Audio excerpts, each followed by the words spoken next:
इसका फायदा होता है।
सर्व महाराज मंडळीच्या सानिध्यामध्ये सर्व ग्रामस्थ पंचपुष्टी मंडळीच्या उपस्थितीमध्ये हा रामचंद्राचा इतिहास संधीमान महाराजांच्या माध्यमातून सेवा माझ्याकडे आली.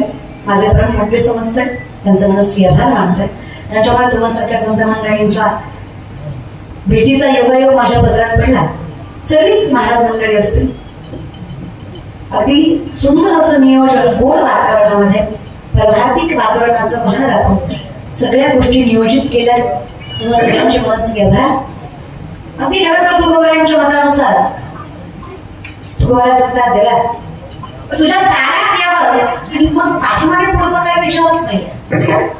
कारण ज्या दिवशी कळतं की तू सर्वस्व आहे किंवा मीच तू आहे त्या दिवशी दुसरीकडे नजर जात नाही. मौली फार गोड सांगतात हे या ज्ञानवरती सहज बघतो एक वडला तोची मीही केवळ तुझं शोधही आहे. फार सुंदर वाटतं. सरळ शब्द आणि सोपी हैपाट हिचकत. मौली म्हणतात तुझ्या दारात यावर तुझ्या सामर्थ्याने अधिकार केला तुझ्यासारखं होता यावं एवढी ताकद मिळावी त्या दिवशी कळावं. अवतार पांडुरंग नाव ठेवले त्यांनी अवतार तुझाच नाव फक्त ब्रह्मवाला मान्य करतो मी. पण हे सगळं करण्यासाठी सुरुवात फार गोड लागते. देव उगाच आवडत नाही. मौली म्हणते तू तर सुकृताची जोडी म्हणून विठ्ठल यावे. उगाच कसा देव आवडेल. काही माणसं म्हणतात दिला तो कीर्तनाला गेलो मी. काही म्हणतात गेलतो माझ्या बघून आलो. काही म्हणले बसलो होतो जरा वेळ पटलं नाही. काही म्हणले शेवटपर्यंत बसलो कळलं नाही. तुमचं काय कीर्तनाकडे कळत नाही. तुम्हाला कीर्तन कळत नाही. कीर्तनासारख्या धर्माच्या अधिकारी मंडपात तुमचं मन रमत नाही. सुखावत किंवा स्थिरावत नाही. मानवात खरंच तुमचा दोष नाही. मौली हेच सांगतात पूर्वजन्मीचं पाप तुम्हाला भजन करू देत नाही. तर भजनाला पुण्य फार लागतं. काय आवाज वाटलं तर वाजवच त्याला काही जीएसटी नाही सरकारचा. मोठ्या मनाला भाषेच खरं सांगू काय महाराष्ट्रात कोणीतरी कोणाचं तरी कौतुक करावं हे सगळ्यात मोठं कौतुक आहे. तर कोणीच कोणाचं कौतुक करायला तयार नाहीये. प्रत्येकाला आपला मोठेपणा सिद्ध करायचा आहे. ते जे सांगताय ते मला माहित आहे हे जाणून द्यायचं म्हणून टाळायला जायचं. माणसं मुद्दाम करतात. मुद्दाम त्यांना महाराजाची जिरवायची असते. हसवायला हसत नाही. टाळी वाजवायला वाजवत नाही. नुसतं म्हणायला वाजल्यावर बसतो तो वर मिळाला तो वर बसलो ऐकतोय तू बोल येत नाही. आपण कोणाच्या कीर्तनात तुझं नाव ऐकून आलोय तू बोल ऍटिट्यूडने बसतो माहिती अॅरोगन्सने. आणि फील द मुवमेंट रे प्रत्यक्ष जगा कीर्तन अधिकारी वाटलं काय तिथे हस वाटलं मोठ्यानं हस हळू वाटलं मोठ्याने गडा घराच्या मागे घरात घराला माझ्याकडे बघायचं नाही. मोठ्याने गडा नाच वाटलं नाचा. आता यातली एखादी म्हणून नाचले असते का पण ज्याच्यासंग गाठ म्हणली तो गुणाचा नाही. त्याला जर चुकून कळलं नाचत होती सप्त्यात तर घरी गेल्या गेले कीर्तन घेऊन घरी गेल्या गेल्या म्हणजे संती ना ती म्हणतो तुझ्या अंगात तू ये घरी तुझी महाराजांकडे तो समाज आहे का बाय. लोकांचा बघण्याचा पॉइंट ऑफ व्ह्यू खतरनाक आहे.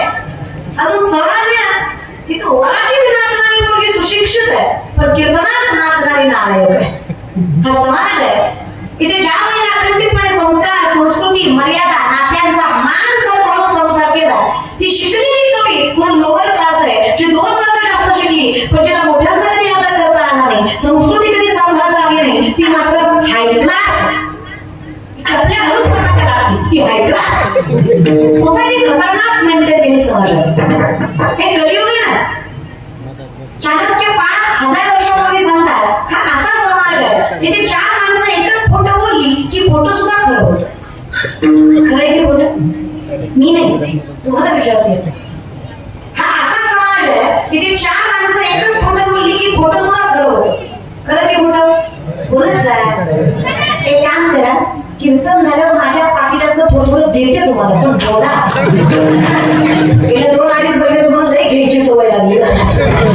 घेतल्याशिवाय बोलत नाही. घेता तुम्ही बोलत कुणाचंच नाही पण असू द्या बोलत जा.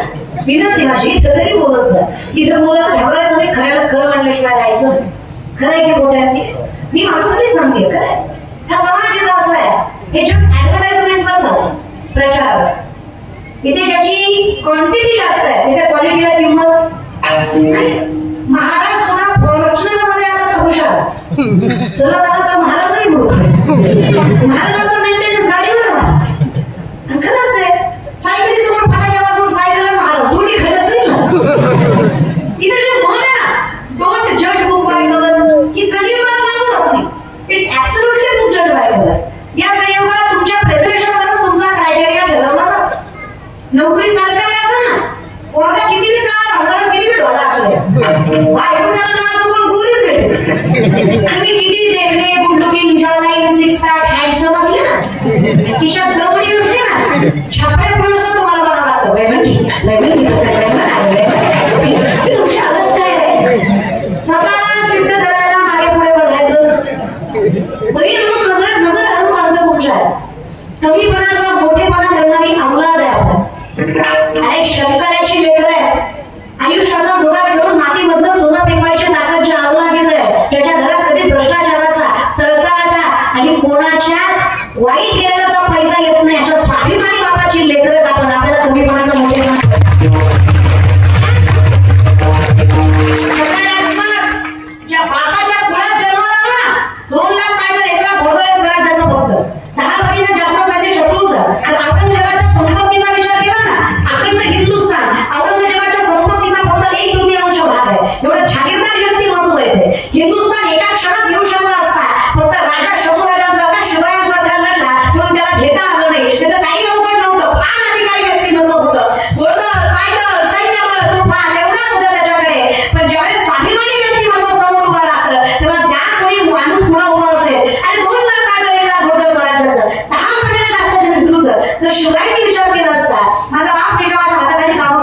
गुलामगिरी करतो. अरे राजाच्या पोराला राजा हवा, गुलामाच्या पोराला गुलाम हवं, हा विचार शिवरायांनी केला नाही. ही शेतकऱ्याची मुठभर पोरं मावळून हाताला धरली आणि त्या 37 शत्रूच्या नाकावर टिचून 260 पेक्षा जास्त किल्ले 40 वर्षाच्या आत हस्तगत केले. हा इतिहास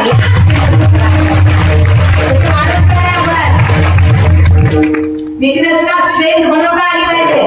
तर हिंदू आहेत आपण, स्वतःला सिद्ध करायचं. आणि अर्थ पुरुषार्थाचं लक्षण आहे. 4 पुरुषार्थ माहिती आहे सांगतो ना, धर्म, अर्थ, काम, मोक्ष. पहिला पुरुषार्थ धर्म. आपला धर्म सांगायला, जपायला आणि वाढवायला कोणाच्याच बापाला घाबरायचं नाही, तो पुरुष. दुसरा पुरुषार्थ अर्थ. पैसा. पैसा आहे तर सगळे. पैसा कमवून न राहिला की समाज म्हणतो का मोठ्यापणाचा माणूस आहे. पैसा तरी किती गरीब आहे. न पैसे कमवता किती स्वभाव चांगला ठेवा, किती लोकांचं चांगलं करायची नीतिमत्ता ठेवा, तुम्हाला लोक चांगलं म्हणणार. खिशात पैसा नावात प्रसिद्धी असली ना, दुश्मनही आपला आहे. खिशातला पैसा नावात ती प्रसिद्धी संपली ना, आपली माणसं दुश्मन व्हायला वेळ लागत नाही. जगाला संपलं कमवायचा. पैसे कमवा दादांनो, विनंती आहे माझी. पैसा कमवायला डोकं लागतं, पैसा लागत नाही. आमच्या वर्गात एक पोरगा आहे, मी लॉच्या लास्ट इयरला आहे. आमचा इंट्रोडक्शनचा नेमकाच तास होता. पहिलाच तास असल्यामुळे इंट्रोडक्शन करण्यासाठी सगळ्यांनी नव्हतं. प्रत्येकाने प्रत्येकाची माहिती सांगितली, कोण कुठून आलं, कसं आलं, काय आलं, काय नाव, काय नाव. त्या पोराला उभं केलं, सगळी त्याला विचारलं नाव काय. पोराने तोंड उघडलं, आम्हाला कळलं ती बोबड आहे. उत्तर देताना आम्हाला कळलं ते बोबड आहे. त्याच्या बोबड्या म्हणाला आम्ही सगळे हसू, सरही हसू. सर म्हणजे मूर्खच का, लॉला ऍडमिशन घेतलं, अक्कल आहे का तुला, अरे बोलता येत नाही तुला, तू वकील कशी करणार. तुम्हाला तो तत्व करू नका, तुझे शब्द फुटत नाही, तू वकील कशी करणार. सर मी अंडरस्टँड केलं. सर म्हणजे एखाद्या वेळेस तू वकील झालाय, पण तुला केस देणार कोण, परत एखाद्या तयारी येऊन केली, तू लढणार कशी. म्हणला तर तिने लढत, तू लढल पण पुढच्याला बघल का, तू गल्ली गल्ली वकिली सोड, तू आयुष्यात काहीच करू शकत नाही. सर ना तो म्हटला सर बोलायच्या आधी परीक्षा घ्या, नाही पास झालो मग ऍडमिशन देऊ नका. सरांनी 10 रामायणाचे ग्रंथ त्याच्या हातात टेकवले आणि सांगितलं माझ्या पुढच्या लेक्चर पर्यंत यातला एक जरी ग्रंथ निघला ना, मास्तर मी सोडल आणि मी सुद्धा तुझ्या ऍडमिशन फॉर्मवर सही करेल. पुढे जिद्दी होता. पुढचं लेक्चर करण्यासाठी उभा केलं, विचारलं, याने खाली मान घातली. सर म्हणले माहीत होतं तुला जमणार नाही, थोडा वर मान करून म्हणला सर ठगले इकडे. तुम्ही सांगितले होते मिनिमम एक, मी सगळे घेतले. सर म्हणजे कसं काय सोपं आहे म्हणला. प्रत्येकासमोर गेलो, त्यांना म्हणलो हे बघा हे रामायण, हे बघा हे रामायण तुम्ही घ्या, नाहीतर मी वाचून दाखवणार. लोक म्हणले ती आणि तुझ्याकडनं चिता ऐकण्यापेक्षा घेतली ना स्ट्रॅटर्जी. गरिबी का दुनिया छोटी आहे, जुगाड वाला चाहिए. ही ताकद जेव्हा आपल्याकडे तेव्हा समजायचं आपण स्वतःला ओळखतोय. पण हे काय ओळखू शकते का, स्वतःला ओळखण्यासाठी त्याला ओळखणं फार गरजेचं आहे आणि त्याला ओळखण्यासाठी त्याच्या दारी जाणं फार गरजेचं आहे. जोपर्यंत तुम्ही परमार्थ मान्य करत नाही ना, तुम्ही सायन्सच्या नावावर काहीच नाही करू शकत. काय झालं माहिती का समाजात, मी तुम्हाला म्हणलं ना क्वांटिटी जास्त आहे. हो, देवाला मानणारा मूर्ख आहे, देवाला न मानणारा शहाणा आहे. आजकाल वेल एज्युकेटेड लेकर मुलं असतात, त्यांना विचारलं काय बाबांना हायली एज्युकेटेड आहात, स्टँडर्ड मेंटेन करता, हाय क्लास लाईफस्टाईल आहे, श्रीमंत आहात, पण कधी भजनात दिसला नाही, कधी देवळात दिसला नाही. आजकालची पिढी फार कौतुकाने सांगते I don't believe in God. Okay, no issue. तुम्ही देवाला मानत नाही यात काही वावगाडी, तो प्रारब्धाचा भाग आहे. पण बहीण म्हणून सांगते ज्या दिवशी देव तुम्हाला मानणार नाही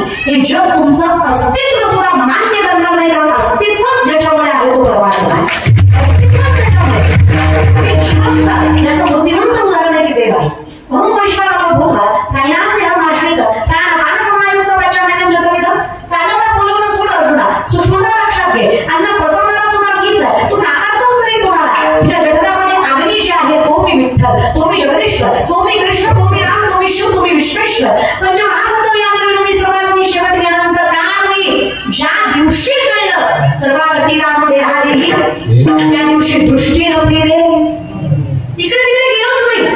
कल्पनेची मला हवं कवडे काय ही संत मंडळी चुकी असो, चुकीच्या मार्गाने गेलोच नाही. नलगती सायाचं नावे वनांतरा माहित आहे मला चुकी येतो घरा. विश्वास आहे माझा माझ्या मार्गावर. पितामह भीष्माने वचन दिलं कृष्णाला, काही झालं तेव्हा तू शस्त्र उचलायचं नाही. अर्जुनाच्या रथाचा पाय गेला चुकीच्या अवस्थेमध्ये, गौरवाने बाणावर बाण मारला, देवाला सहन झालं नाही. तेव्हा सुदर्शन चक्र फिरवलं. पितामह भीष्माने विचारलं, देव आहेस ना तू? अरे देव असून वचन मोडलं. देवाने सांगितलं, पितामह स्वतःचं वचन मोडेल पण डोळ्यात एकाच भक्तावर झालेला अन्याय कधी सहन करणार नाही. हे सगळ्यात मोठं वचन आहे. आम्हाला केशवराज आपल्याला नियम चालवी माझा कशाला सुईबे बोलवा मी योगायला कधी येणे होईस ती मायाची उपाधी. पण आमचं काय झालंय, आमचं आण्यावर विश्वास आहे पण डुक्यावर नाही. कळलं तरच कळलं. आणि काय कसं करतोय तुम्ही? आम्ही संत समजून घेतले का? मला डबल या गोष्टीचं वाटतं दादा. अरे मला बुद्धिमत्तेची कीव येते, कीव. स्वतःचं अस्तित्व मोठं करायला आजची नालायक माणसं संतांना देवांनाही कलंकित करायला घाबरत नाही. याच्यापेक्षा मोठं पाप काय असू शकतं त्याला परमात्म्याचं अस्तित्व मान्य नाही. प्रामाणिकपणे सांगताय तुम्ही, स्वाभिमानाने देव नाही कसा नाही, कशाने बोलावर सायन्स. एकदा ज्ञानेश्वरी वाचा, एकदा वाचा ना. या आता या बल्बचा शोध 100-100 वर्षापूर्वी कुठेतरी पाश्चिमात्य सायंटिस्टने लावला. अख्ख्या जगाला त्याचं नाव माहित आहे. 750 वर्षापूर्वीचा काळ आहे. 16 वर्षाचे ज्ञानेश्वर माऊली ज्ञानेश्वरीमध्ये सांगतात, तुझं दाचिनी आवेशे प्रटले ती जगत घडली दिसे तर या विष्णू माझी असे शरीर काही. उदक म्हणजे पाणी, आवेश म्हणजे प्रेशर, पाण्याच्या प्रेशरनं वीज निर्मिती होणार. हे 16 वर्षाच्या ज्ञानेश्वर माऊलींनी 750 वर्षापूर्वी ज्ञानेश्वरीमध्ये सांगितलं. It is science, it is spirituality. हे अध्यात्मिकता आहे. अध्यात्म मूळ आहे, विज्ञान जन्मलेलं फळ आहे. चातुजीनी सांगच आहे, गंगी जवळ पाणी राजहंस आहे. तुझं ज्ञान विज्ञान पैसे वाटवणे देऊ. आम्ही कोणा सांगू खरं काय आणि खोटं काय? पण मी म्हणलं ना, इथे 4 एकच खोटं बोललं की खोटं सुद्धा खरंय. चुकून 5 वेळा खरं बोलला तर 4 म्हणून खोटं ठरवतात. पण आम्हाला ज्ञान आहे, तुझी आवड निर्माण झाली आणि आम्हाला कळालं सत्य तू सत्य तू सत्य तू विठ्ठला. बाकी सगळा जगत भास आहे, इमॅजिनेशन आहे, कल्पना.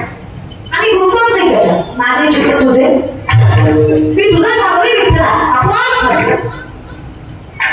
तुझी आवड लागणं याच्यापेक्षा मोठं पुण्य काय, मोठं प्रारब्ध काय?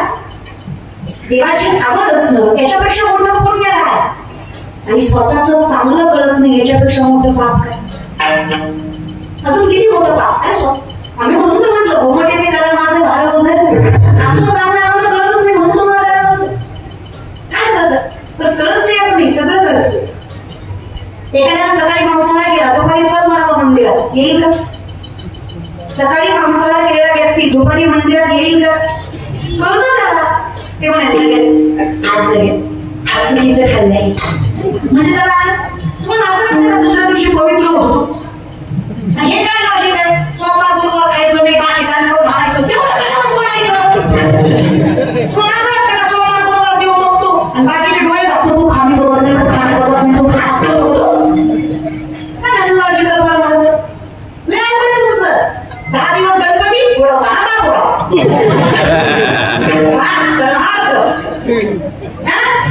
नवरात्राची उपवास, दसऱ्या दिवशी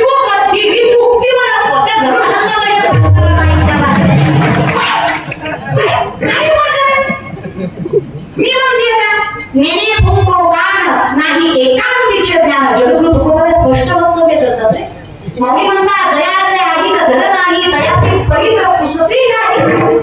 आमची अवस्था कशी म्हणतात? द्वैताची झाडणी गुरुविना ज्ञान तया त्यांची कीर्तन घडेल नाही. अवघड आहे. आपली कशी करता माहिती? एक माणूस एका महाराजाकडे गेला, म्हणला वर्षात लेकरू पाहिजे. खरं तर हाच विनोद आहे, पण मरू दे. कळलं पण पाहिजे ना त्याला. हा वर्षाने झाला म्हणला काय तू वर्ष झालं लेकरू नाही. महाराज म्हणले नारळ दुसरा घे, पण माणसं जमल्या गुंगरू नको झालो नाही. बस माणसं गेल्यावर बोलू. दुसरा नारळ दिला, हा 2 वर्षाला मला बघता नाही महाराज म्हणले माझा नारळ फसत नाही, तुझ्या बाबतीत 2दा फसत, तुझंच काहीतरी चुकतंय. अचानक महाराजांना आठवलं. महाराज म्हणले काय जेवढी माणसं सगळी बायको सहित आली.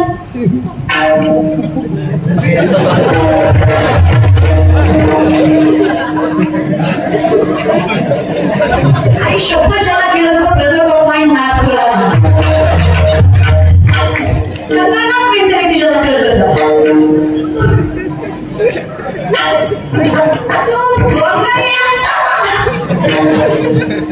तुझ्या बघायचं कुठे लग्न नाही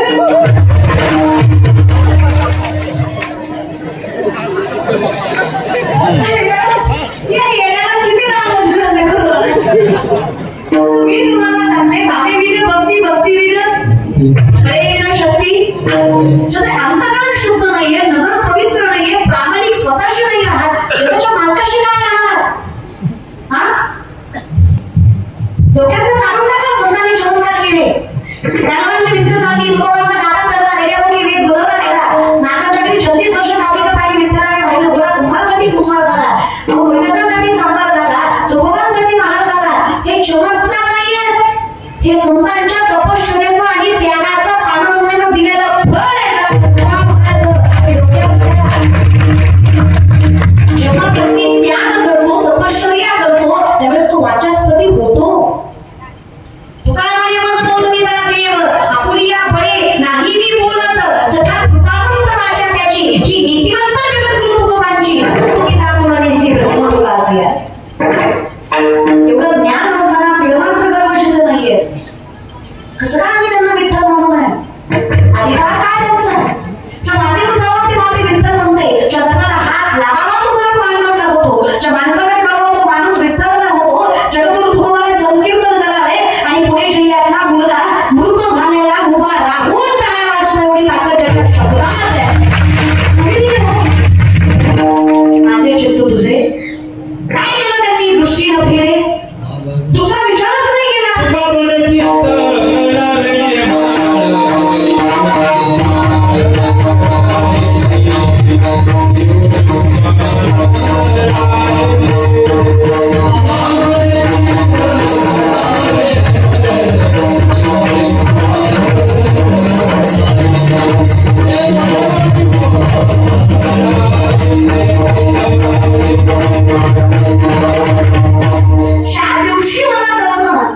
देवे दिला देव, देवाने दिला, त्या दिवशी कळतं भजना करणं हेच चांगलं. कारण ज्याने दिलं त्याचा उपकार फिरतात मान्य.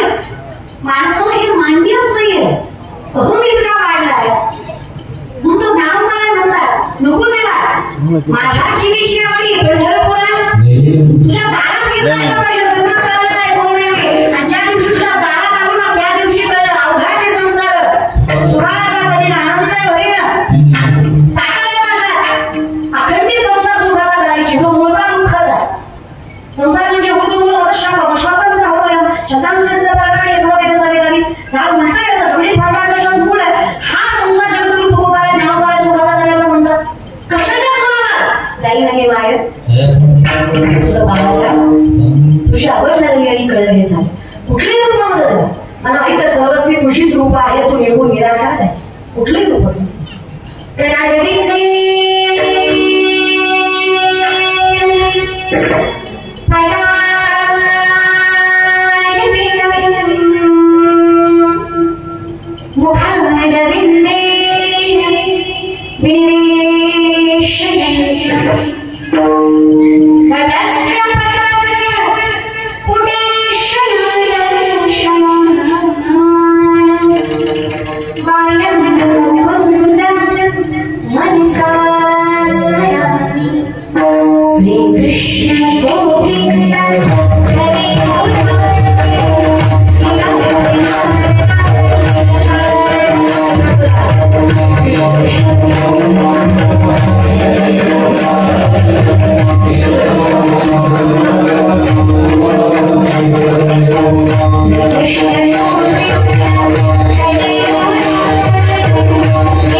कुठलाही रूप. श्रीकृष्ण गोविंद हरे मुरारी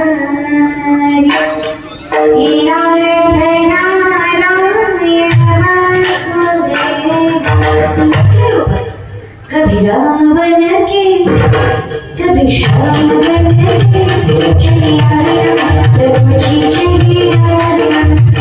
कभी राम बन के कभी श्याम बन के चली आया प्रभु जी चली आया.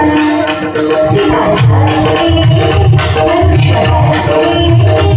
चली आया प्रभु जी चली आया. कभी राम बन के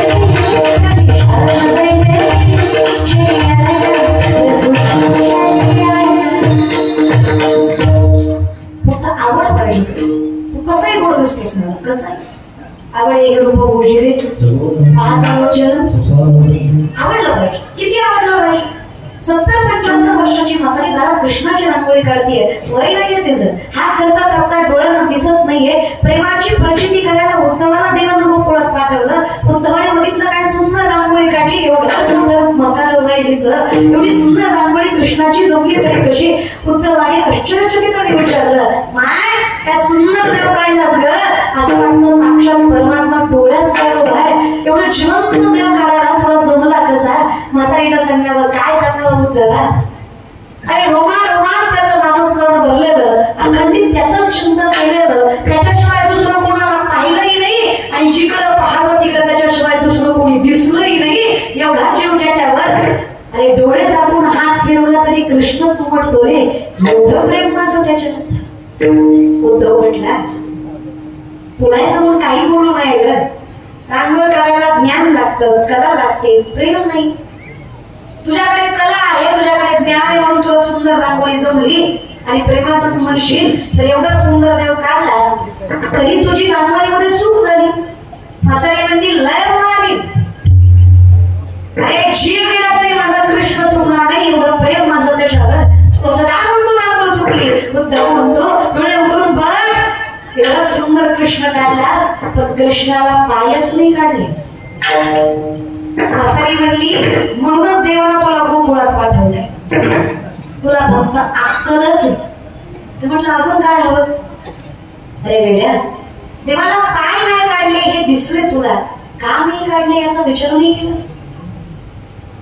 देवाला पाय काढायचे विसरले नाही किंवा चुकले नाही. मी देवाला पाय कधी काढतच नाही ग काढत. अरे उद्धवा, त्याला पाय होते म्हणून तर मला सोडून मथुरेला गेला. तिथे त्याचं पाय धरणं माझ्या हातात नव्हतं रे. रांगोळ मी माझ्या हाताने काढली. यात जर मी देवाला पाय काढले आणि इथून जर देव निघून गेला तर कोणाकडे बघून बरे उद्धवा. पण रांगोळीत पायच नाही काढले. याला प्रेम म्हणायचं. कुठला स्वार्थ आणि कुठलीच अपेक्षा ठेवली जाते. सांगा ना, प्रॅक्टिकली विचार करा. रांगोळीतला देव जाईल पण इथे लॉजिक नाही, कधी कधी मॅजिकही झालं. फक्त शुद्ध भाव. आणि इथे देव आल्याशिवाय राहत येतो रे. बोलवणारा प्रबळ पाहिजे. लग्न नामदेव राहायचं, नवरी राजाई, वरमाय गोणाई, वरबाप दामुशेठ. लग्न लावायला ब्राह्मण विठेवरचा पांडुरंग. संसार पांडुरंगापेक्षा गोड आहे ना. त्या संसाराला विठेवरच्या मालकाची आवड काही लागत नाही. माय तुम्हाला लेख म्हणून सांगते, बाईला तर परमार्थही करायची गरज नाही. संसारही सामर्थ्याने केला असला तरी जगाचा मालक आपल्या संसाराची राखण केल्याशिवाय राहत नाही. एवढी ताकद आपल्या संसारात. तुम्ही लय गोड आहे का माय. आई शपथ लय गोड आहे. पुरुषोत्तमपुरीच्या बाया तुम्ही तर लय गोड आहे. शपथ लय गोड आहे. तुमचं तोंड सोडलं ना, तुम्ही लय गोड आहे.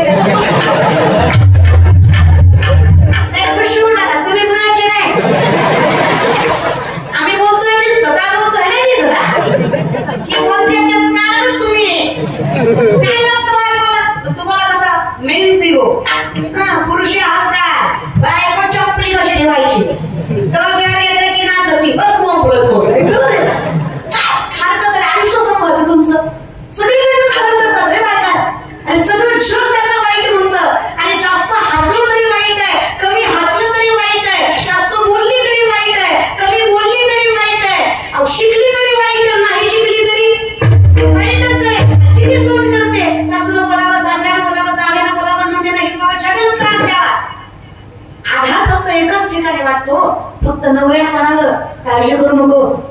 मी तुझ्या बाई सगळी संकट एका पायावर सहन करण्याची क्षमता ठेवते, फक्त नवरा साथ देणार आणि विश्वास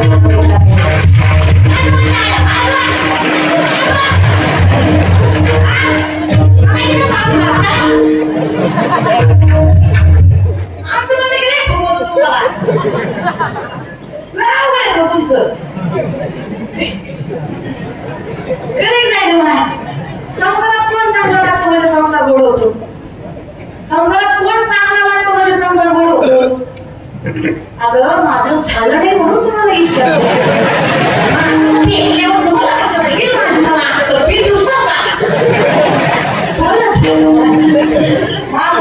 खसखस पेटली तुमची काय लक्षात ठेवा. आपण नाही तिथं बोलतो म्हणून आपलं वाईट होतं, तर बोलायला कुठे आपल्याला शिकवावं लागतं का. भांडण लागलं तुम्हाला माझी कदर नाही, तुमचं घर राग शेतीवाडी आई बाप बहीण मला सगळं मी सांभाळते, सगळं मी एकटी सांभाळते, मी काय काय सांभाळतो नवरा सगळं मी सांभाळतो, तू फक्त तोंड सांभाळ. तिथं बोला, तिथं बोलायचं आणि काय तुम्हाला खरं सांगा. संसारात कोण शहाणा लागतो, कोण लागतो मालक ना नवरा. संसारात परमात्माचंही तसंच आहे, मी नाही म्हणत मावळी म्हणतात. जरी सख्याचा जिव्हाळा बाय सासरवास असावी, प्रेम भेटलं की बाई सहन करते, हे ज्ञानोबरायांचं मत आहे. तुकोबराय त्याच अनुषंगाने परमार्थाचं मत मांडतात. तुकाराम म्हणे सोपे आहे सर्वांनी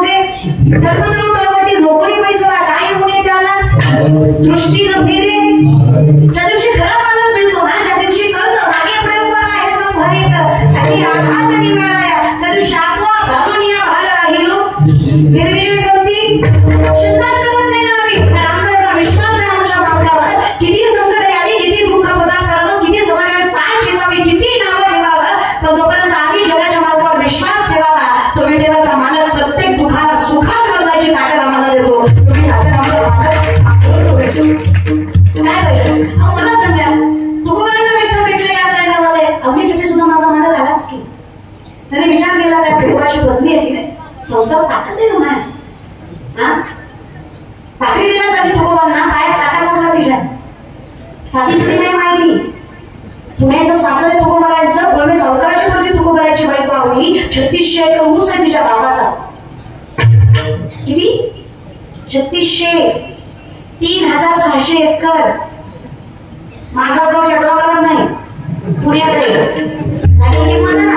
3600 एकर ऊस तिच्या बापाचा. 1425 माणसं एका दिवशी तिच्या बापाच्या हाताखाली ते नवऱ्याच्या घरी विंडासोबत भाकरी करत. तुकोबाराय गरीब आहेत असं नाही, तुकोबाराय श्रीमंत असतानाही तिने साथ दिली आणि तुकोबाराय गरीब असतानाही तिने साथ दिलीच. तुकोबाराय श्रीमंतच आहे. 65 लाखाची संपत्ती होती तुकोबांची. पावणे 400 वर्षापूर्वीचा काळ आहे. आताचा 10 लाख म्हणजे तेव्हाचा रुपया, अशा हिशोबाने 65 लाख. या जगातले शेतकऱ्यांचं कर्ज माफ करणारे पहिले महापुरुष जगद्गुरु तुकोबा आहे. तो श्रीमंत वारकरी संप्रदाय. शेतकऱ्याचं कर्ज जगद्गुरु एकट्या दुखण्याचं नाही, 25 बैलगाड्या भरल्या होत्या कर्जपत्रांनी. फक्त तुकोबांच्या वाटणीचं 2 भाऊ बाकी होत. किती बैलगाड्या? 25. एका कागदावर 50-100 एकर जमिनी घाण होते तुकोबांकडे. काय म्हण असं विचार हा उगाच तर सांभाळत नाही रे. त्याग किती आहे, किती त्याग असावा. स्वतःची बायको एका लुगड्यावर संसार करते. 2 बायका होत्या तुकोबांना, रखमा आणि जिजा. जिजांना कावडी म्हणतो आपण. 2 जिजाऊ झाले या महाराष्ट्रात. एका जिजाऊनं पुत्र दिला, हिंदवी स्वराज्य उभा टाकलं. एका जिजाऊनं धनी दिला, परमार्थाचा कळस उभा राहिला. 2 जिजाऊ तेवढ्याच सामर्थ्यवंत. पहिली पत्नी रखमा, पहिल्या पहिल्या पत्नीचं नाव रखमा आणि दुसरीचं जिजा. लय हौसनं ऐकू नका, त्यांनी हौसनं केलं नाही. ते म्हणतात त्यांना 2 होत्या आपण त्यांचं वेगळं. रखमाला बाळ होते म्हणून आईबापाने हट्टा करत दुसरी करायला लागली. देवाचं गणित इतकं बेकार, दुसरी बायको केली आणि दुसरीच्या आधी पहिलं लेकरू झालं. देव बी असला खतरनाक माणूस. 2 बायका. रखमा दुष्काळात अन्न करून गेल्या. परिस्थिती बघा, सावकाराची बायको दुष्काळात अन्न करून गेली. फक्त बायकोच नाही, 2 लेकरं सुद्धा भुके पायी गेली. एवढा त्याग जगत तुकोबांनी केला. असताना दिलं यात काय नवलंय, तुकोबांनी नसताना सुद्धा दिलं. दुष्काळ नंतरचा काळ तुकोबांना पुन्हा दारिद्र्याला लागावे. 22-23 वर्षाची तरुणी बाई दारात उभा येऊन घ्यावी. जगद्गुरु तुकोबा येते. आपली पत्नी सोडावी तर प्रत्येक स्त्रीकडे आईच्या नजरेने बघावं. त्यांनी आमचे संस्कारच. शाहिस्ताखानाच्या मुलाच्या हल्ल्यात शाहिस्ताखानाच्या बहिणीची पोरगी भीतीने कुठेतरी लपली. शाहिस्ताखानाची बायको पळत आली. हा म्हणा